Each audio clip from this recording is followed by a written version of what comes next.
आप सभी को मेरा नमस्कार। आज की कथा में हम देखते हैं कि तुलसी माता का जन्म कैसे हुआ।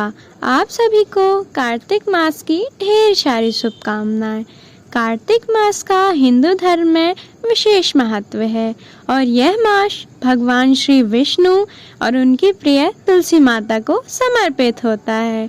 तुलसी माता को हिंदू धर्म में बहुत ही पवित्र पूजनीय माना जाता है। उनका विवाह भगवान श्री विष्णु के शालिग्राम रूप के साथ हुआ था, जिससे तुलसी का आयोजन भी इस कार्तिक मास में किया जाता है। तुलसी माता की पूजा से घर में सुख, शांति और आरोग्य की प्राप्ति होती है। इसलिए पुरुषोत्तम कार्तिक मास में तुलसी माता की कथा सुनने का विशेष महत्व है। तो आइए तुलसी माता को नमन करते हैं, तुलसी माता की कुछ कथाओं का रसपान करते हैं। तो पहली पौराणिक कथा के अनुसार भगवान शिव ने अपने तेज को समुद्र में फेंक दिया था। उससे एक महातेजस्वी बालक का जन्म हुआ और यही बालक आगे चलकर जलंधर के नाम से पराक्रमी दैत्य राजा बना, जिसकी राजधानी का नाम जलंधर नगरी था। दैत्यराज कालनेमी की कन्या विंद्रा का विवाह जलंधर से हुआ। जलंधर महाराक्षस था।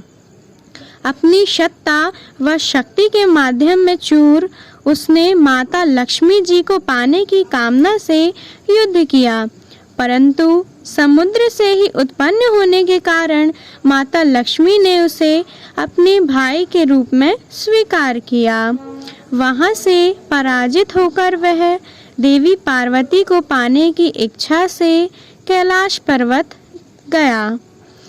भगवान देवाधिदेव शिव का ही वह रूप धरकर माता पार्वती के समीप वह गया, परंतु माता ने अपने योग बल से उसे तुरंत ही पहचान लिया और वहां से वो अंतर्ध्यान हो गईं।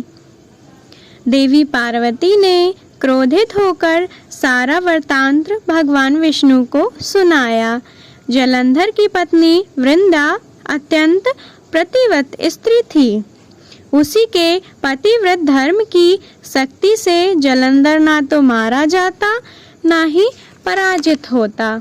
इसलिए जलंधर का नाश करने के लिए उसका पतिव्रत धर्म को भंग करना जरूरी था।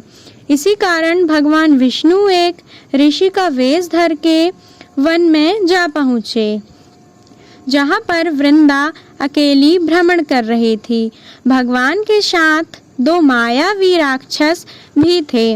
उन्हें देखकर वृंदा भयभीत हो गई। ऋषि ने वृंदा के सामने क्षण भर में ही भस्म कर दिया। उनकी शक्ति देखकर वृंदा ने कैलाश पर्वत पर महादेव के साथ युद्ध कर रहे अपने पति जलंधर के बारे में पूछा। तब ऋषि ने अपनी माया से दो वानर यहाँ प्रकट किए। एक वानर के हाथ में जलंधर का सिर और दूसरे वानर के हाथ में जलंधर का धड़ था।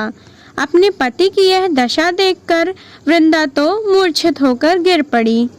होश में आने पर उन्होंने ऋषि रूपी भगवान से विनती की कि वह उसके पति को जीवित कर दें। तब भगवान ने अपनी माया से फिर जलंधर का सिर धड़ से जोड़ दिया, परंतु स्वयं भी वह उसी शरीर में प्रवेश कर गए। वृंदा को इस छल का जरा भी आभास नहीं था। जलंधर बने भगवान के साथ वृंदा पतिव्रत का व्यवहार करने लगी, जिससे उसका सतीत्व भंग हो गया। ऐसा ही वृंदा का पति युद्ध में हार गया और उसका वध कर दिया गया।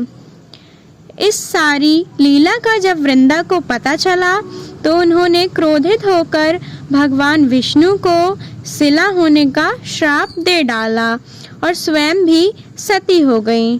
जहाँ पर वृंदा भस्म हुई वहाँ तुलसी का पौधा होगा। भगवान विष्णु ने वृंदा से कहा, हे वृंदा, तुम अपने सतीत्व के कारण मुझे लक्ष्मी जी से भी अधिक प्रिय हो गई हो। अब तुम तुलसी के रूप में सदा मेरे साथ रहोगी। जो भी मनुष्य मेरे शालिग्राम रूप के साथ तुलसी जी का विवाह करेगा उसे इस लोक व परलोक में विपुल यश की प्राप्ति होगी। अब सुनिए तुलसी जी की दूसरी कथा। कार्तिक के महीने में सभी औरतें तुलसी जी को सींचती हैं और चली जाती हैं, परंतु एक बूढ़ी माई आती है और रोज कहती, हे तुलसी माँ सबकी दाता, मैं बिड़ला सींचूं तेरा, तू कर निस्तार मेरा। तुलसी माता अडुआ दे लडुआ दे, पीताम्बर की धोती दे, मीठा मीठा गाज दे, बैकुंठ का वास दे, चटके की चाल दे, पटके की मौत दे, चंदन की काठ दे, झालर की झनकार दे, दाल भात का जीवन दे, ग्यारस की मौत दे, श्री कृष्ण का कंधा दे।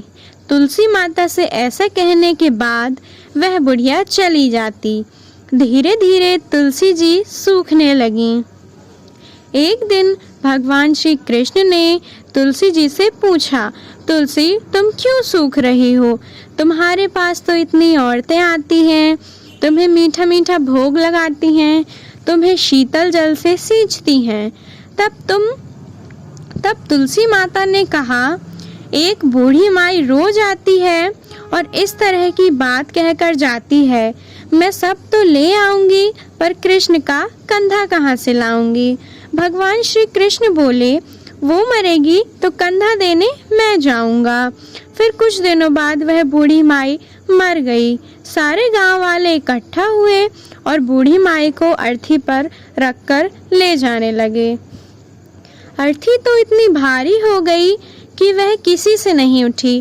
तब सब मिलकर कहने लगे, ये तो इतनी पूजा करती थी, पाप नष्ट होने का जाप करती थी, फिर ये इतनी भारी कैसे हो गई? तभी बूढ़े ब्राह्मण के रूप में भगवान श्री कृष्ण वहां आए। उन्होंने कहा, ये भीड़ कैसी है? तब वहां के लोगों ने कहा, बूढ़ी माई मर चुकी है, पापिन थी इसलिए इतनी भारी हो गई है कि किसी से उठ भी नहीं रही है। तब भगवान श्री कहने लगे, भाइयों इस बुढ़िया के कानों में मैं कुछ बातें कहता हूँ, शायद ये उठ जाए। भगवान ने कहा, बूढ़ी माई मन की निकाल ले, अदुआ ले कदुआ ले, पीताम्बर की धोती ले, मीठा मीठा घास ले, बैकुंठ का वास ले, चटक की चाल ले, चंदन की काठ ले, दाल भात का जीवन ले और ले बुढ़िया कृष्ण का कंधा ले। इतना सुनने पर बुढ़िया हल्की हो गई एवं वह मोक्ष को प्राप्त हो गई। धन्यवाद।